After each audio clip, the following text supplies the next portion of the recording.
بنی اسرائیل کی ایک عورت حضرت موسیٰ علیہ السلام کی خدمت میں حاضر ہو کر عرض کرتی ہے، اے اللہ کے نبی، مجھ سے بہت بڑا گناہ سرزد ہو گیا ہے اور میں نے اللہ جل وعلا کی بارگاہ میں توبہ بھی کر لی ہے، آپ دعا کیجئے کہ اللہ جل وعلا میری توبہ قبول فرما لے۔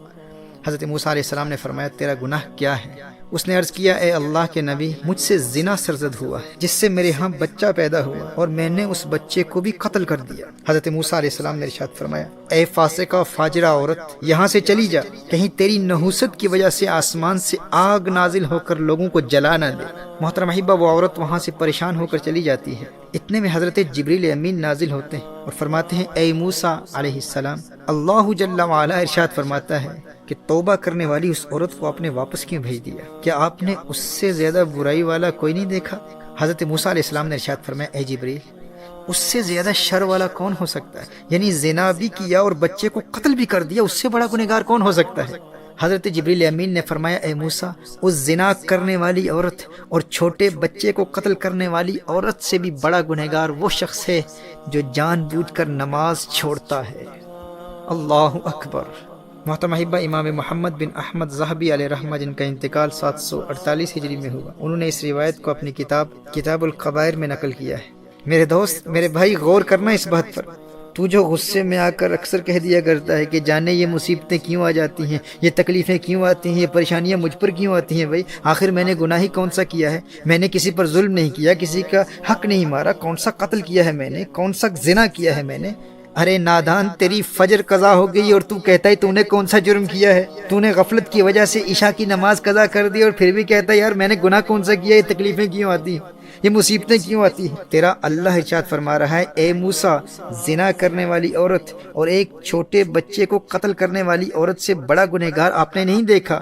پھر اللہ جبریل امین کے ذریعے یہ پیغام موسیٰ علیہ السلام تک پہنچاتا ہے کہ اے موسیٰ، جو جان بوجھ کر ایک نماز بھی چھوڑتا ہے وہ زنا کرنے والی سے بھی بڑا گنہگار ہے اور قتل کرنے والے سے بھی بڑا گنہگار ہے۔ امام راضی علیہ رحمہ نے میرے آقا صلی اللہ علیہ وآلہ وسلم کے دور کی ایک عورت کا بھی ایسا ہی واقعہ نقل فرمایا ہے۔ اس سے بھی یہی جرم ہوا تھا، زنا کا ارتکاب ہو گیا تھا، اس کا خامند کہیں باہر گیا ہوا تھا، اس نے زنا کیا اور جو بچہ پیدا ہوا اس بچے کو قتل کر دیا۔ نبی کریم صلی اللہ علیہ وسلم کی بارگاہ میں حاضر ہو کر عرض کرتی ہے، یا رسول اللہ صلی اللہ علیہ وسلم، اس گناہ کا کفارہ کیا ہے؟ نبی کریم صلی اللہ علیہ وسلم نے ارشاد فرمایا، چونکہ تو شادی شدہ ہے اور تو نے زنا کا ارتکاب کیا ہے، اس کی سزا رجم ہے اور قتل کی سزا، اس بچے کے قتل کی سزا قتل ہے۔ اور دیگر دنیاوی اور اخروی سزائیں بیان کرنے کے بعد میرے آقا صلی اللہ علیہ وآلہ وسلم نے ایک بڑا ہی اہم جملہ ارشاد فرمایا۔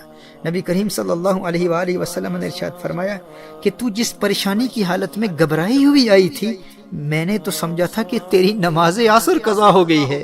اللہ اکبر، اللہ اکبر، یعنی ایک نماز عصر کا قضا ہو جانا قتل و زنا سے بھی بڑا جرم ہے۔ یہ میرے آقا صلی اللہ علیہ وآلہ وسلم کی اس حدیث کا مفہوم ہے۔ اور یہ جرم اس کا ہے جس کی ایک نماز قضا ہو گئی، جس نے ایک مرتبہ حی علی الصلاۃ کے بلاوے کو نظر انداز کیا، یہ اس کا جرم ہے۔ محترم احبہ، غور کیجئے گا، شیطان کا جرم کیا تھا؟ شیطان نے سجدے سے انکار کیا تھا، اس نے ایک مرتبہ ایک سجدے سے انکار کیا اور مردود بارگاہ ہو گیا۔ شیطان نے کوئی قتل نہیں کیا تھا، شیطان نے کوئی زنا نہیں کیا تھا، کوئی چوری اور ڈکیتی نہیں کی تھی۔ شیطان کا جرم کیا تھا؟ شیطان کا جرم یہی تھا، اللہ جل وعلا نے سجدے کا حکم ارشاد فرمایا، اس نے ایک مرتبہ انکار کیا، ہمیشہ ہمیشہ کے لیے مردود بارگاہ ہو گیا۔ اور یہاں ایک مسلمان کو بار بار سجدوں کے لیے بلایا جاتا ہے، 5 مرتبہ حی علی الصلاۃ، حی علی الفلاح کے ذریعے اللہ جل وعلا کی طرف سے حکم دیا جا رہا ہے، لیکن اسے اللہ جل وعلا کے حکم کی پرواہ ہی نہیں۔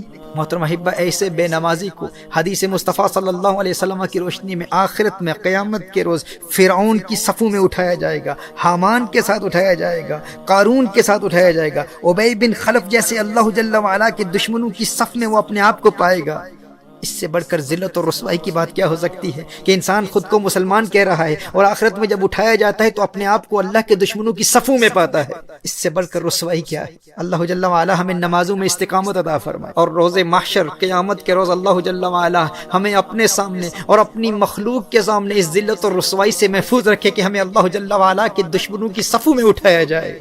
اور پھر ہمارے کچھ نادان بھائی کہہ دیتے ہیں کہ بھائی ایسا بھی تو نہیں ہے کہ ہم بے نمازی ہیں، بس کام کاج کی وجہ سے کچھ نمازیں رہ جاتی ہیں۔ کوئی کہتا ہے کہ بھائی میں 4 پڑھ لیتا ہوں، بس فجر قضا ہو جاتی ہے۔ کوئی کہتا ہے کہ بھائی رات تھکا ہوا اگر آتا ہوں تو بغیر عشاء ادا کیے سو جاتا ہوں، لیکن 4 نمازیں تو کہیں گئی نہیں نا بھائی، 4 نمازیں تو پکی پڑھتا ہوں، میں کوئی بے نمازی نہیں ہوں اور پکا نمازی ہوں۔ اچھا 4 نہ صحیح، فجر اور عشاء کو چھوڑ کر 3 نمازیں تو عرصے سے بلا ناغہ پڑھ رہا ہوں بھائی، بڑا پکا نمازی ہوں، 3 نمازیں تو میری کبھی قضا ہی نہیں ہوتی۔ اور کوئی ظالم کہتا ہے کہ فجر پڑھ کر کام پر جاتا ہوں بھائی، لیکن کاروباری مصروفیات کی وجہ سے ظہر، عصر اور مغرب کو ان تینوں نمازوں کو عشاء کے ساتھ ملا کر قضا پڑھ لیتا ہوں۔ میں تو نمازی تو ہوں نا بھائی، مجھے بے نمازی تو نہ کہا جائے۔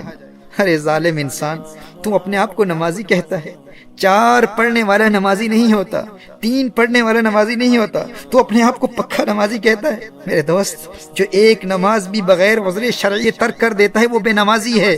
جو نمازیں قضا کرنے کی عادت بنا لیتا ہے وہ نمازی نہیں ہوتا، وہ بے نمازی ہوتا ہے۔ اور ایسے بے نمازی کے لیے قرآن و سنت میں سخت عذاب بیان کیا گیا ہے۔ میرے نادان بھائی اور میری ناسمجھ بہن، یہ کاروباری مصروفیات اور گھریلو کام کاج یہ نماز ترک کرنے کے لیے کوئی عذر نہیں ہے۔ شریعت مطہرہ اس عذر کو قبول نہیں کرتی، یہ عذر شرعی نہیں ہے۔ کس قدر جہالت ہے کہ دنیاوی مصروفیات کی وجہ سے 3 یا 4 نمازیں پڑھنے والا بھی اس خوش فہمی میں رہتا ہے کہ بھائی میں بے نمازی تو نہیں ہوں، اور دن بھر کی نمازیں عشاء کی نماز کے ساتھ ملا کر پڑھنے والا بھی خود کو پکا نمازی سمجھ رہا ہوتا ہے۔ میرے بھائی، شریعت مطہرہ میں نمازی وہی ہے جس کی کوئی نماز بغیر عذر شرعی قضا نہیں ہوتی۔ 5 پڑھتا ہے، 4 نہیں پڑھتا، 3 نہیں پڑھتا، 5 نمازیں پڑھتا ہے، باقاعدگی سے پڑھتا ہے۔ اور ایسے پختہ نمازی کی اگر ایک نماز بھی فوت ہو جائے نا، تو نماز کا فوت ہو جانا اس کے لیے اس قدر تکلیف دہ ہوتا ہے جیسے گھر میں کوئی فرد فوت ہو گیا ہو۔ صحیح ابن حبان کی حدیث ہے، میرے آقا صلی اللہ علیہ وآلہ وسلم نے ارشاد فرمایا، من فاتته صلاة فكأنما وطر اہلہ ومالہ، جس کی ایک نماز بھی فوت ہو گئی وہ ایسا ہے کہ گویا اس کے گھر کے لوگ اور مال و دولت سب چھین لیے گئے ہیں۔ جو حقیقتاً نمازی ہوتا ہے، اگر اس کی ایک نماز بھی قضا ہو جائے نا، تو پھر وہ دن اس کی زندگی کا سب سے بڑا ٹریجڈی والا دن ہوتا ہے۔ اور قضا پڑھتے وقت بھی رنج و غم اور ندامت و شرمندگی میں اس کی آنکھوں سے اشکوں کی برسات جاری ہوتی ہے۔ اس کا چہرہ دیکھنے والا یہ سمجھتا ہے کہ آج اس کا کوئی اپنا فوت ہو گیا ہے، آج اس کا سب کچھ لٹ گیا، سب کچھ برباد ہو گیا، اس کا سارا مال چھین لیا گیا، ساری دولت چھین لے گی۔ اسے ایسا صدمہ پہنچتا ہے، اس کا غم، اس کی پریشانی اور اس کی ندامت و شرمندگی اس کے چہرے پر نظر آ رہی ہوتی ہے۔ یہ 3 یا 4 نمازیں پڑھنے والے یا آئے دن قضا پڑھ کر اپنے آپ کو نمازی سمجھنے والے میرے نادان دوست، غفلت کی اس نیند سے آج بیدار ہو جا۔ آج بیدار نہیں ہوگا تو کب ہوگا؟ سورہ مریم میں اللہ جل وعلا ارشاد فرماتا ہے، فَخَلَفَ مِن بَعْدِهِمْ خَلْفٌ أَضَاعُوا الصَّلَاةَ وَاتَّبَعُوا الشَّهَوَاتِ فَسَوْفَ يَلْقَوْنَ غَيًّا إِلَّا مَن تَابَ وَآمَنَ وَعَمِلَ صَالِحًا۔ اللہ جل وعلا نے ارشاد فرمایا، فَخَلَفَ مِن بَعْدِهِمْ خَلْفٌ، بس ان کے بعد کچھ ناخلف آئے جنہوں نے نماز کو ضائع کیا اور خواہشات کے پیچھے چلے۔ فَسَوْفَ يَلْقَوْنَ غَيًّا، پس ان قریب وہ جہنم کی گہری وادی میں جائیں گے۔ إِلَّا مَن تَابَ وَآمَنَ وَعَمِلَ صَالِحًا، مگر جو توبہ کرے اور ایمان لائے اور اچھے عمل کرے۔ حضرت عبداللہ ابن عباس رضی اللہ تعالیٰ عنہما فرماتے ہیں کہ اس آیہ مبارکہ میں نماز ضائع کرنے کا معنی یہ نہیں ہے کہ انہوں نے نماز بالکل چھوڑ دی، بلکہ اس کا معنی یہ ہے کہ نماز اپنے وقت پر ادا نہیں کی۔ یعنی وہ شخص جو اپنی نماز قضا کر دیتا تھا، جس کی نمازیں قضا ہو جاتی تھی، اسے نماز ضائع کرنے والا کہا گیا ہے۔ امام التابعین حضرت سعید بن مسیب رحمہ اللہ ارشاد فرماتے ہیں کہ اس کا مطلب یہ ہے کہ ابھی اس نے ظہر نہ پڑھی ہو اور عصر کا وقت ہو جائے، یعنی ایسا شخص جو نماز تو پڑھتا تھا لیکن غفلت کی وجہ سے اس کی نمازیں قضا ہو جاتی تھی، نماز میں سستی کرتا تھا، یہ عذاب اس کے لیے ہے۔ فرمایا جو شخص اس حالت میں فوت ہو جائے اور توبہ نہ کرے، یلقون غیا، اسے اللہ جل وعلا نے مقام غی سے ڈرایا ہے۔ اور مقام غی کیا ہے؟ یہ جہنم کی ایک نہایت گہری وادی ہے جس کا عذاب بہت شدید ہے۔ غور کریں میرے وہ بھائی، میری وہ بہنیں، میرے وہ بزرگ، میری وہ مائیں، میرے وہ دوست جو نماز میں سستی کرتے ہیں، کبھی وقت پر پڑھ لیتے ہیں، کبھی قضا ہو جاتی ہے اور پھر کہتے ہیں کہ ہم پکے نمازی ہیں۔ امام ابن حجر اور امام ذہبی نے کتاب الکبائر میں ایک واقعہ نقل فرمایا، ایک عورت کا انتقال ہو جاتا ہے اور اس کی تدفین کے بعد اللہ جل وعلا اس کے قبر کے عذاب کو اس کے بھائی پر منکشف کر دیتا ہے۔ اس کے بھائی کا کچھ سامان قبر میں رہ جاتا ہے۔ تدفین کے بعد جب وہ گھر جاتا ہے اور اپنا سامان تلاش کرتا ہے تو پھر اسے یاد آتی ہے کہ بہن کی تدفین کے وقت اس کا وہ سامان قبر میں گر گیا تھا۔ جب واپس قبرستان جاتا ہے، قبر کھودتا ہے تو دیکھتا ہے کہ اس کی بہن کی قبر آگ کے شعلوں سے بھری ہوئی ہے۔ وہ روتے ہوئے واپس گھر آتا ہے اور اپنی ماں سے اپنے مشاہدے کا حال بیان کرتا ہے، ماں کو بتاتا ہے کہ میں نے کیا دیکھا، اور ماں سے پوچھتا ہے کہ میری بہن کے اعمال کیا تھے۔ تو ماں نے اس کی بہن کا ایک ہی گناہ بیان کیا۔ ماں نے کہا، بیٹے تیری بہن نماز میں سستی کرتی تھی اور قضا پڑھتی تھی، قضا پڑھتی تھی۔ محترم احبہ، اہل علم نے اس روایت پر کلام کرتے ہوئے کہا ہے کہ جو شخص عام طور پر نماز پڑھتا ہو لیکن سستی کی وجہ سے نماز قضا ہو جاتی ہو، یہ اس کا عذاب ہے کہ قضا پڑھنے والے کی قبر اگر آگ کے شعلوں سے بھر جاتی ہے تو بتاؤ جو بالکل نماز پڑھتا ہی نہیں اس کے عذاب کا عالم کیا ہوگا، اس کا عذاب کس قدر دردناک ہوگا۔ میرے دوستو، جو ایک نماز بھی بغیر عذر شرعی کے قضا کرتا ہے اس کا جرم زانی سے بڑا ہے، قتل کرنے والے سے بڑا ہے، چوری سے بڑا ہے، ڈکیتی سے بڑا ہے، رشوت سے بڑا ہے۔ جو نماز میں سستی کرتا ہے، اپنے وقت پر ادا نہیں کرتا، قرآن کریم کی اس آیہ مبارکہ کی روشنی میں یلقون غیا، جو نماز میں سستی کرتا ہے، نماز اپنے وقت پر ادا نہیں کرتا، اسے جہنم کی گہری وادی جس کا نام غی ہے اس میں عذاب دیا جائے گا۔ تو جو نماز پڑھتا ہی نہیں اس کا عذاب کس قدر دردناک ہوگا۔ میری آج کی یہ گفتگو اس کے متعلق نہیں ہے جو نماز بالکل پڑھتا ہی نہیں ہے، یہ اس کے لیے ہے جو نماز میں سستی کرتا ہے، قضا کرتا ہے۔ آج جتنی روایات پیش کر رہا ہوں یہ اسی حوالے سے پیش کر رہا ہوں، لیکن اس سے ان لوگوں تک بھی پیغام پہنچنا چاہیے جو بالکل نماز پڑھتے ہی نہیں۔ محترم احبہ، نماز کسی حال میں معاف نہیں، بیماری کی حالت میں بھی نماز فرض ہے۔ کھڑے ہو کر نہیں پڑھ سکتے تو بیٹھ کر پڑھیں، بیٹھ کر نہیں پڑھ سکتے تو لیٹ کر پڑھیں، پانی نہیں ہے تو تیمم کر لیں۔ نماز تو میدان جنگ میں بھی معاف نہیں ہے۔ محترم احبہ، نماز چھوڑنا تو بہت بڑی بات ہے، تارک الصلاح ہونا تو کجا۔ ہمارے اسلاف تو اس تصور سے بھی ڈرتے تھے کہ کہیں نماز میں سستی کرنے والوں میں ان کا نام نہ لکھا جائے یا نماز ضائع کرنے والوں میں ان کا شمار نہ ہو جائے۔ حضرت عبداللہ ابن عباس رضی اللہ تعالیٰ عنہما کی آنکھ میں پانی اتر آیا۔ لوگوں نے عرض کیا کہ اس کا علاج تو ہو سکتا ہے لیکن چند نمازیں قضا ہو جائیں گی۔ آپ نے فرمایا یہ نہیں ہو سکتا، میں نے نبی کریم صلی اللہ علیہ وآلہ وسلم سے سنا ہے کہ جو شخص نماز نہ پڑھے وہ اللہ جل وعلا کے یہاں ایسی حالت میں حاضر ہوگا کہ اللہ جل وعلا اس سے ناراض ہوگا۔ اللہ اکبر! کہا کہیں میرا اللہ ناراض نہ ہو جائے۔ حدیث شریف میں آتا ہے نا کہ من لقی اللہ وہو مودع للصلاۃ، جو اللہ جل وعلا سے یوں ملاقات کرے کہ وہ نماز کو ضائع کرنے والا ہو تو اللہ جل وعلا اس کی کسی نیکی کی پرواہ نہیں کرتا۔ وہ خود کو نیکوکار سمجھے گا کہ میری اور تو بہت نیکیاں ہیں، ٹھیک ہے میری نماز قضا ہو گئی تھی لیکن میں نیک تو ہوں، میں صدقات دیتا ہوں، میں نے مسجدیں بنائی ہیں، میں خدمت خلق بجا لاتا ہوں، میرے اخلاق اچھے ہیں، یعنی اس کی اور بے شمار نیکیاں ہوں گی۔ وہ روزے دار بھی ہوگا، اس نے حج بھی کیا ہوا ہوگا، وہ خدمت خلق بھی بجا لاتا ہوگا، صدقات بھی دیتا ہوگا، وہ کہے گا کہ میری اور بے شمار نیکیاں ہیں، میں ایک اچھا انسان ہوں، کبھی کسی پر ظلم نہیں کیا، میں نے کبھی کسی کو مارا نہیں ہے، میں نے کسی کو کوئی تکلیف نہیں پہنچائی۔ کہا کہ اگر وہ تارک الصلاح ہے، اگر اس کی نمازیں ضائع ہو جاتی ہیں، اگر وہ نمازیں قضا کرتا ہے تو اللہ جل وعلا کو قیامت کے روز اس کی کسی اور نیکی کی پرواہ نہیں ہوگی۔ یہ حضور اکرم صلی اللہ علیہ وسلم کی حدیث ہے۔ اور ایک حدیث شریف میں آتا ہے من ترک الصلاۃ لقی اللہ وہو علیہ غضبان۔ اللہ اکبر! کہا کہ جس نے نماز ترک کی قیامت کے روز وہ اللہ جل وعلا سے اس حال میں ملے گا کہ اللہ اس سے ناراض ہوگا اور اس سے اللہ کے غضب کا سامنا کرنا پڑے گا۔ محترم احبہ، نبی کریم صلی اللہ علیہ وآلہ وسلم نے ارشاد فرمایا کہ قیامت کے روز بندے سے سب سے پہلے اس کی نماز کے متعلق سوال ہوگا، اس سے پوچھا جائے گا نماز پڑھتا تھا کہ نہیں۔ اور ایک روایت میں ہے کہ وہ قیامت کے دن اس طرح آئے گا کہ اس کے چہرے پر 3 سطروں میں لکھا ہوگا۔ پہلی سطر میں لکھا ہوگا اے اللہ کے حق کو ضائع کرنے والے، اور دوسری سطر میں لکھا ہوگا اے اللہ کے غضب کے ساتھ مخصوص، اور تیسری سطر میں لکھا ہوگا کہ جس طرح تو نے دنیا میں اللہ کے حق کو ضائع کیا اسی طرح آج تو اللہ کی رحمت سے مایوس ہوگا، آج تو اللہ کی رحمت سے مایوس ہوگا۔ میں حضرت ابن عباس رضی اللہ تعالیٰ عنہما کے حوالے سے عرض کر رہا تھا کہ آنکھ میں پانی اتر آیا اور لوگوں نے عرض کیا کہ اس کا علاج یہ ہے کہ چند دنوں کی نمازیں قضا ہو جائیں گی۔ فرمایا یہ نہیں ہو سکتا، کیونکہ میں نے نبی کریم صلی اللہ علیہ وسلم سے سنا ہے کہ جو شخص نماز نہ پڑھے وہ اللہ جل وعلا کے یہاں ایسی حالت میں حاضر ہوگا کہ اللہ اس سے ناراض ہوگا۔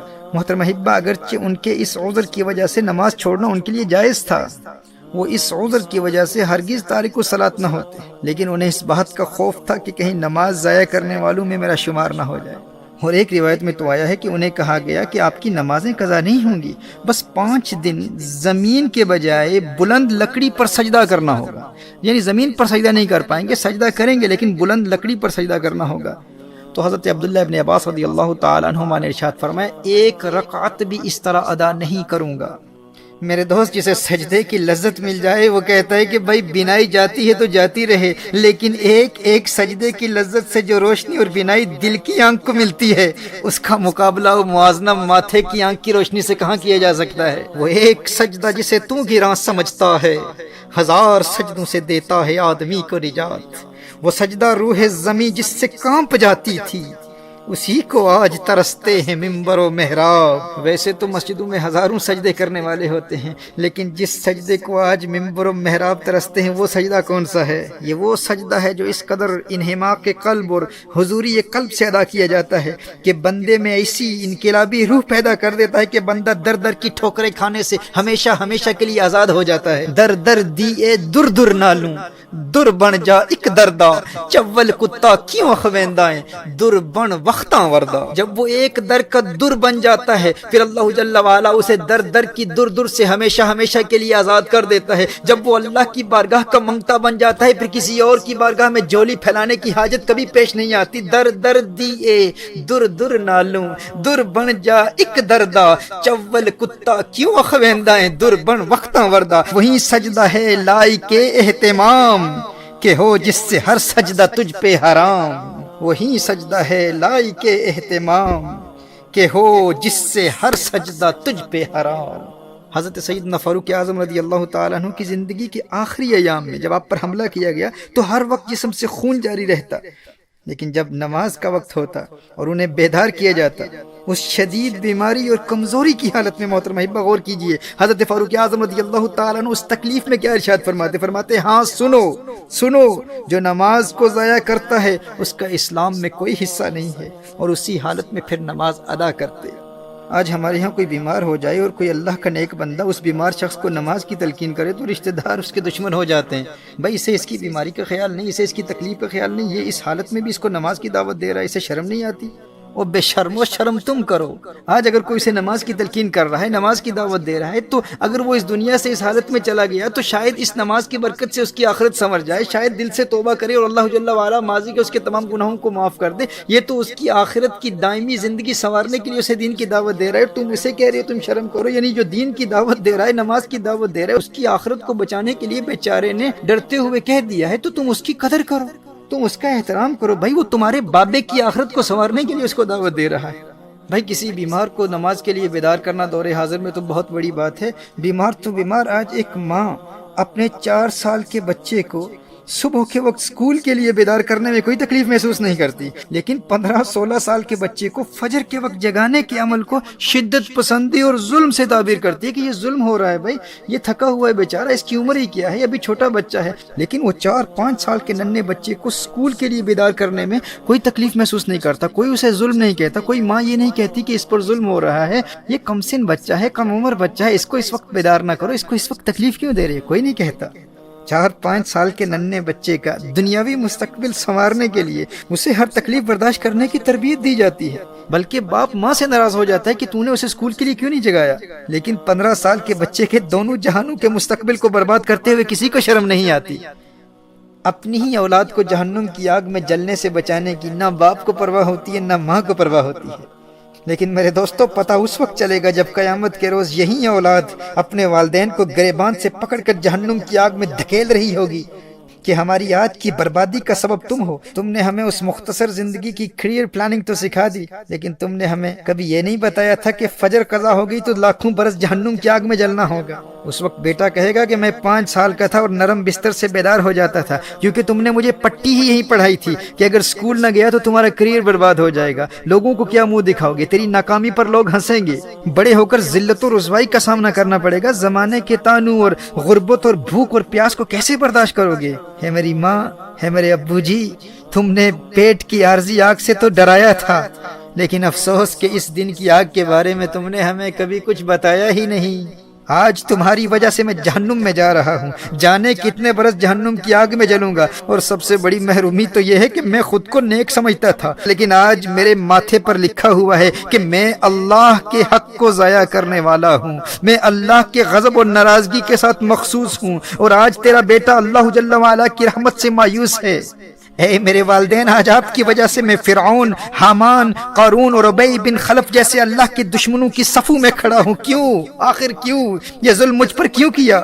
آج اللہ کی ساری مخلوق میری پیشانی پر لکھی ہوئی ان عبارتوں کو پڑھ رہی ہے۔ ابو جی دنیا کی نظروں اور دنیا کے تانوں سے تو ڈراتے تھے، لیکن اس دن کی رسوائی کا ذکر بھی نہیں کیا، مجھے کبھی بتایا ہی نہیں کہ یہ دن بھی آنے والا ہے۔ کاش کہ تم نے مجھے جگایا ہوتا، کاش کہ تم نے مجھے نماز کی اہمیت بتائی ہوتی۔ تمہیں فجر کے وقت میرے آرام کا بہت خیال تھا، اور پورا دن جب اسکول میں گزار کر میں گھر واپس آتا تو ہوم ورک کے بارے میں بات کرتے، ہوم ورک کیا ہے یا نہیں، ٹیوشن پر بھیجنے کا اہتمام بھی کیا جاتا، اور جب میں ٹیوشن سے واپس آتا تو فوراً کہا جاتا اب آرام سے سو جاؤ کیونکہ ارلی مارننگ جاگنا ہے۔ عشاء کی نماز کے بارے میں مجھے کبھی تم نے بتایا ہی نہیں کہ عشاء بھی پڑھنی ہے۔ فجر کے وقت جگانے کا اہتمام کبھی تم نے کیا ہی نہیں کیونکہ تمہیں میرے آرام کا بہت خیال تھا نا۔ ارے جب 5 سال کا تھا تو دنیا کی ناکامی کے ڈر سے اسکول کے لیے بیدار ہو جاتا تھا، تو 14 سال کی عمر میں آخرت کے عذاب سے بچنے کے لیے میں کیوں نہ بیدار ہوتا۔ کاش کہ تم نے مجھے جگایا ہوتا، کاش کہ تم نے مجھے نماز کی اہمیت بتائی ہوتی۔ میرے بھائیو، اپنا اور اپنی اولاد کا دنیاوی اور اخروی مستقبل سنوارنے کے لیے آج بیدار ہو جاؤ۔ مرنے کے بعد تو سب بیدار ہو ہی جاتے ہیں، اس وقت تو سب کو سمجھ آ جاتی ہے، لیکن سمجھدار وہی ہے جو دنیا میں سمجھ جائے، کیونکہ وہاں تو سب سمجھ جائیں گے اور وہاں سمجھنے کا کوئی فائدہ نہیں۔ حقیقی سمجھدار وہی ہے جو اس دنیا میں سمجھ جائے۔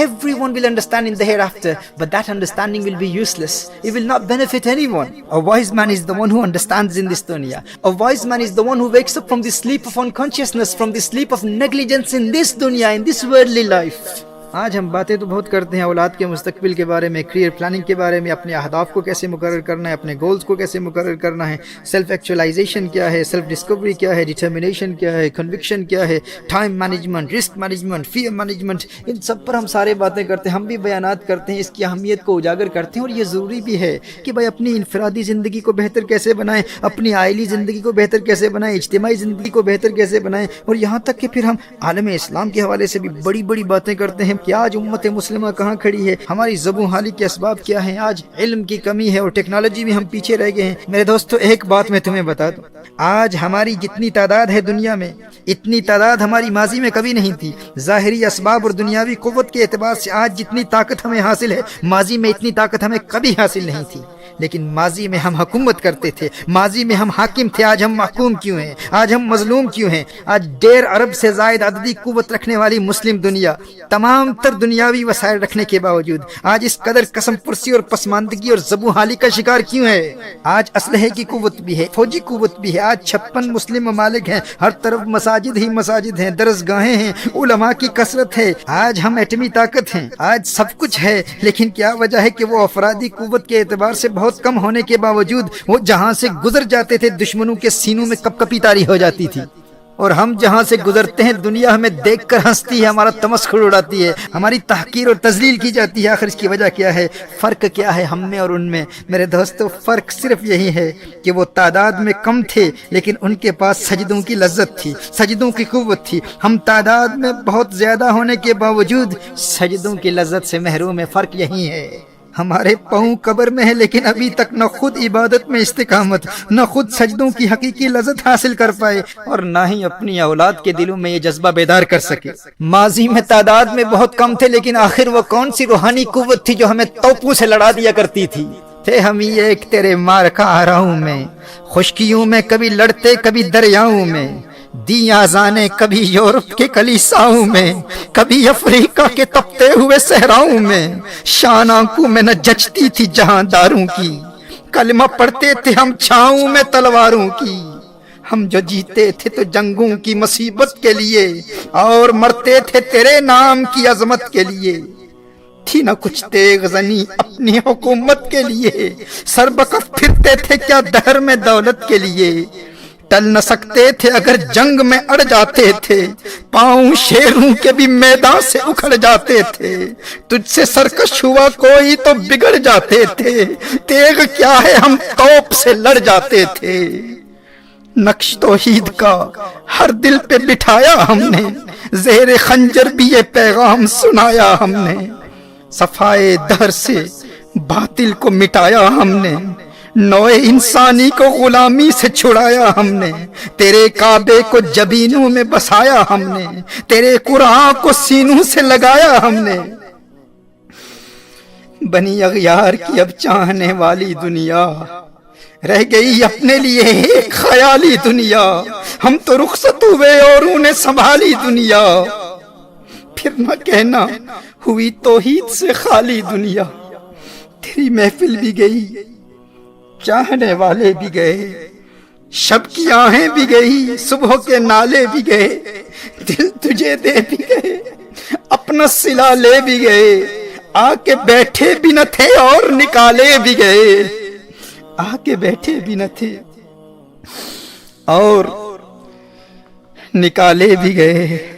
لطف مرنے میں ہے باقی نہ مزہ جینے میں، کچھ مزہ ہے تو یہی خون جگر پینے میں، کتنے بےتاب ہیں جوہر میرے آئینے میں، کس قدر جلوے تڑپتے ہیں میرے سینے میں، اس گلستان میں مگر دیکھنے والے ہی نہیں، داغ جو سینے میں رکھتے ہوں وہ لالے ہی نہیں، کس کی ہیبت سے صنم سہمے ہوئے رہتے تھے، منہ کے بل گر کے ہو اللہ احد کہتے تھے، آ گیا عین لڑائی میں اگر وقت نماز، آ گیا عین لڑائی میں اگر وقت نماز، قبلہ روحوں کے زمیں بوس ہوئی قوم حجاز، ایک ہی صف میں کھڑے ہو گئے محمود و ایاز، نہ کوئی بندہ رہا نہ کوئی بندہ نواز، بندہ و صاحب و محتاج و غنی ایک ہوئے، تیری سرکار میں پہنچے تو سبھی ایک ہوئے، تیری سرکار میں پہنچے تو سبھی ایک ہوئے، چاک اس بلبل تنہا کی نوا سے دل ہوں، جاگنے والے اسی بانگے درا سے دل ہوں، یعنی پھر زندہ نئے عہد وفا سے دل ہوں، پھر اس بادئے دیرینہ کے پیاسے دل ہوں، عجمی خم ہے تو کیا میں تو حجازی ہے، عجمی خم ہے تو کیا میں تو حجازی ہے، نغمہ ہندی ہے تو کیا لے تو حجازی ہے، نغمہ ہندی ہے تو کیا لے تو حجازی ہے۔ آج پوری دنیا کے مسلمانوں پر جو ظلم و تشدد ہو رہا ہے، ہماری ناکامی کا سبب کیا ہے اور ان کی فتح و کامرانی کا راز کیا تھا؟ وہ تعداد میں کم تھے لیکن پھر بھی دنیا میں چھائے ہوئے تھے۔ آخر کیوں؟ اس لیے کہ انہیں سجدوں کی لذت حاصل تھی۔ وہ 313 تھے لیکن جنگ کے میدان میں سجدے میں گر کر رب کو پکارتے تھے۔ وہ اللہ کے کائنات کی بارگاہ میں اپنی جبین نیاز خاک آلود کرنے کی لذت حاصل کرتے تھے، اپنے جسم کے 8 اعضاء کو زمین پر بچھا کر اپنی ناک اور پیشانی کو زمین پر رگڑتے ہوئے انتہائی عاجزی، تذلل، تضرع اور خشوع و خضوع کے ساتھ اپنی کمزوری اور اپنے ادنا ہونے کا اعتراف کرتے ہوئے سبحان ربی الاعلیٰ کے ترانے الاپتے، تمام جہانوں کے رب کی عظمتوں کا اعلان کرتے، تو یہ حضوری قلب والا سجدہ ایسے اللہ کے پیاروں کو معرفت حق کی منزلوں تک پہنچا دیا کرتا تھا۔ میرے دوستو، جنہیں سجدوں کی لذت سے روحانی قوت ملتی ہے وہ کبھی سجدہ قضا نہیں ہونے دیتے، اگرچہ وہ میدان جنگ میں ہوں، اور اسی لیے دنیا کی کوئی طاقت انہیں شکست نہیں دے سکتی تھی۔ انہی سجدوں میں وہ اللہ کو پکارتے اور اللہ کی غیبی مدد حالت جنگ میں نازل ہوتی، اور حالت جنگ میں بھی کبھی ان کا سجدہ قضا نہیں ہوتا تھا۔ وہ رب سے سجدے کی حالت میں راز و نیاز کی باتیں کیا کرتے تھے، اور ہم حالت امن میں بھی اپنے آرام دہ بستروں میں غفلت کی نیند سوتے رہتے ہیں، نہ خود بیدار ہوتے ہیں اور نہ اپنی نوجوان نسل کو سجدوں کی لذت سے روشناس کراتے ہیں۔ اگر آج تمام مسلم دنیا سجدے میں گر کر اس رب کو پکارے تو رب کعبہ کی قسم انقلاب آ جائے۔ کم از کم مجھے سننے والے تو آج دل سے پختہ ارادہ کریں کہ آج کے بعد ہماری کوئی نماز قضا نہیں ہوگی، اور نماز کی روحانیت تک رسائی حاصل کریں گے، اور سجدوں کی لذت خود بھی حاصل کریں گے، اور اپنی نوجوان نسل کو بھی عبادت کی لذت سے آشنا کرا کے حقیقی کامیابی کے اسباق پڑھائیں گے۔ اب دنیا کی کوئی طاقت ہمیں ہماری نماز سے محروم نہیں رکھ سکتی۔ اب 3 نمازیں پڑھنے والے نہیں، 4 نمازیں پڑھنے والے نہیں، پورے دن کی نمازیں عشاء کے ساتھ ملا کر قضا پڑھنے والے نہیں بنیں گے۔ ہم ہر نماز اس کے وقت پر ادا کریں گے، اور سجدوں کی ان روحانی فورسز کے ذریعے اپنے ان اسلاف کے نقش قدم پر چلیں گے جن کے متعلق علامہ اقبال علیہ رحمہ نے فرمایا، آ گیا عین لڑائی میں اگر وقت نماز، قبلہ رو ہو کے زمیں بوس ہوئی قوم حجاز، ایک ہی صف میں کھڑے ہو گئے محمود و ایاز، نہ کوئی بندہ رہا نہ کوئی بندہ نواز، بندہ و صاحب و محتاج و غنی ایک ہوئے، تیری سرکار میں پہنچے تو سبھی ایک ہوئے۔